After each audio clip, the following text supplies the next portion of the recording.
What if Gojo was never sealed in Shibuya? Or what if Sukuna's destructive rampage was cut short? The Shibuya incident arc pushed Jujutsu Kaisen to its darkest limits, but every decision, every blow, could have gone differently. We're about to explore the alternate realities where key fights took drastic turns, fundamentally reshaping the entire JJK universe as we know it. The Shibuya incident, a turning point that plunged Jujutsu Kaisen into chaos. But what if one pivotal moment, one critical fight, had a different outcome? Imagine a world where the heroes weren't utterly decimated, or where the villain's plans unraveled. Get ready to dive deep into the what-ifs of Shibuya, dissecting how subtle shifts in combat could have rewritten the entire JJK narrative and saved countless lives.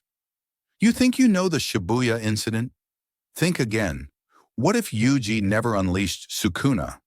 What if Nanami survived? Every devastating blow and tragic loss in Shibuya could have been avoided with different choices or unexpected power-ups.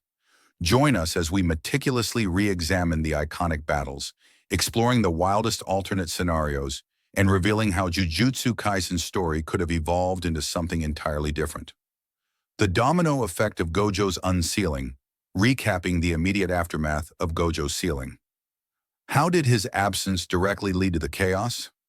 What if Gojo used a previously unseen, desperate technique before the prison realm fully activated, perhaps damaging it or escaping for a brief window?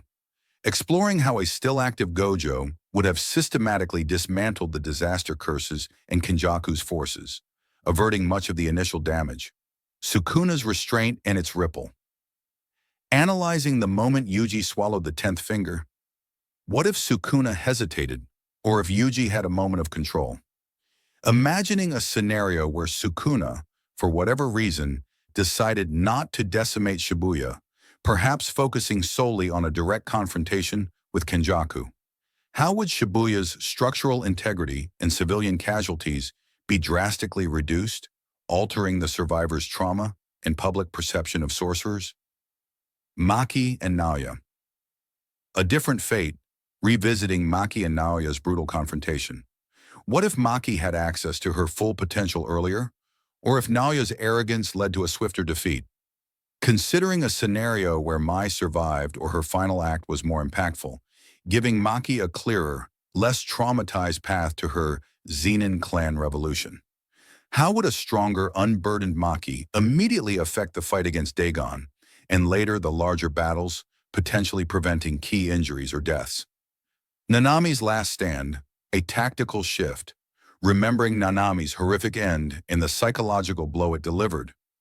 What if his tactical awareness or curse technique allowed him to escape or incapacitate Mahito? Exploring a what-if, where other sorcerers arrived to assist Nanami earlier, or if he possessed a momentary power-up from a desperate surge of cursed energy.